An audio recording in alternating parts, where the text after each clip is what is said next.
Hey everybody, Tim here. It's been a minute. So we're back, Star Trek, Lower Decks. I'm going to try to catch up with a lot of missed stuff. So we're going to start with Season 3, Episodes 1 and 2. We're going to do a double feature for this week. So Season 3, Episode 1, Grounded. So if you guys remember, it ended on the huge fucking cliffhanger of Captain Freeman being arrested. We immediately go back to that.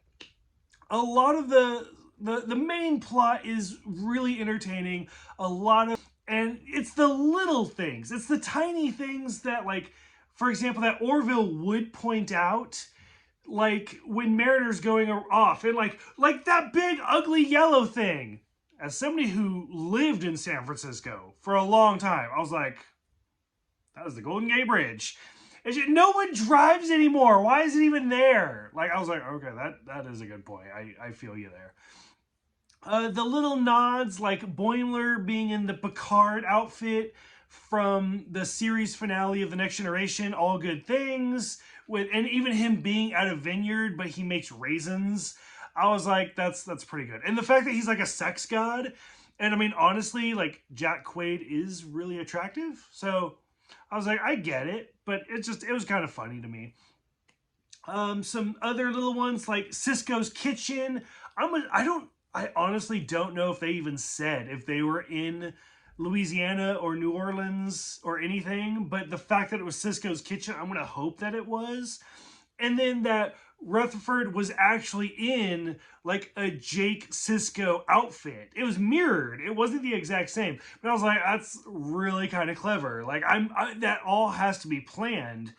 But knowing that the lower decks are nerds as well, and that Rutherford even has like a Deep Space Nine like thing that we saw last season, like a Lego set, I'm assuming he knew he was in a Jake Cisco outfit. So stuff like that is the stuff that I really, really loved. Them going to Bozeman, Montana. My husband and I go on vacation every year, and I have already told him April 5th, 2063, we will be in Bozeman, Montana for First Contact. But like the fact that it's almost an amusement park was great. I really, really enjoyed it. James Cromwell is like, oh God, what is this, his third appearance as Zephram Cochrane? Obviously, the first appearance is the First Contact movie. And then he had the minor appearance in the pilot episode of Enterprise, where it's like a video from the past. But so this is like his third appearance. So I love that James Cromwell is like, sure, I'll do it. I don't care. So that really made me happy. And then again, if you go back to the Next Generation finale, Q is the character that says, "Your trek amongst the stars." And then in First Contact, James Cromwell has the line, they're like, what are you, on some kind of Star Trek? But in this episode, he says, the trek amongst the stars. So little stuff like that I really, really enjoyed. The Phoenix, again, from the movie First Contact and from the opening credits of Enterprise, stuff like that was great. We get to hear Magic Carpet Ride from Steppenwolf. So one of the things that I love about animation, and this goes to anything, whether it be anime, going like to Dragon Ball Z, it doesn't matter what it is, anything, is that the characters always have just weird colored hair. Like Dragon Ball Z, Bulma has blue hair.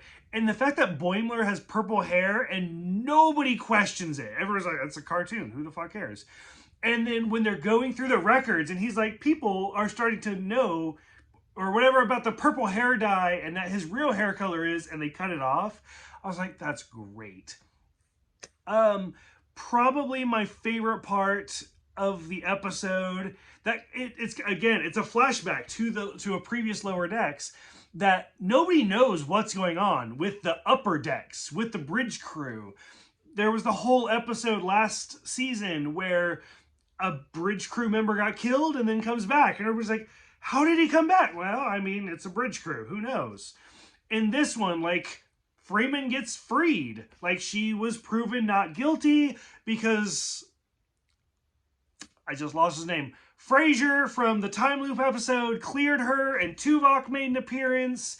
And it's like, all of this was happening, And I mean, if this was a typical Star Trek series, that would have been the main focus. But they were focusing on Mariner stealing a ship. So I was like, it's great. It's so fantastic and it's so over the top that this reminded me why I love this series so, so much. Now, boom, immediately going into Season 3, Episode 2, The Least Dangerous Game. For those who don't know, the title alone is a parody on The Most Dangerous Game, which is a fantastic book. Been done many, many times. Honestly, my favorite is probably Pest with John Leguizamo. But this whole episode is kind of a combination of The Most Dangerous Game and the movie Yes Man with Jim Carrey. That's what it reminded me of. We get a lot of little cameos again, like Martok from Deep Space Nine makes an appearance. Now, me being the nerd that I am, and unfortunately an adult nerd, I have never actually played Dungeons and Dragons. I've always wanted to. So to this day, I've never actually played it, which is really sad. And then this could be a thing because I've never played it. I don't even know the rules. But I've always thought about like a Star Trek Dungeons and Dragons, but instead of Dungeons and Dragons, I would call it like Briggs and Borg. I don't know, that's my thing. Rimshot right there, cue it. But the fact that they had like a whole Klingon, it was Batlifts and something, like really made me laugh. And I was like, oh God, they stole my fucking idea. But oh well, whatever. The Boimler part of the story, which is the Yes Man / dangerous game aspect, was pretty good, where Boimler just decides he wants to be more outgoing and he wants to start saying yes to everything, and he plays games in the holodeck and he starts singing in the choir, and then this character Cranch decides to hunt him and he's like, sure, why not? And I was like, this is all really kind of entertaining. The sub-storyline where Bellany and Rutherford get to go to a different civilization, which they do make the little Star Trek Next Generation people running around their underwear joke reference, whereas Commander Ransom and Mariner are stuck doing the engineer work, was a little bit less for me. Like, it was kind of funny, it was kind of interesting, but it wasn't as good as the Boimler storyline. The parts of that I really liked were the orbital jump, which was a reference to the Kelvin movies, where we see like Kirk and Sulu do the orbital jump. They do make some of the reference to kind of Star Trek / sci-fi cliches, where they're like, wait, you have a psychic baby child, a talking volcano, and an evil computer, like all controlling your civilization? Like, you need to stop, you need to pick one. So stuff like that was great. It was great to see the return of the dolphins. I really loved them. But this episode wasn't quite as good as the first one, but I still really enjoyed it, and I'm still really glad that Lower Decks is back, because I do love Star Trek. Star Trek is my happy place.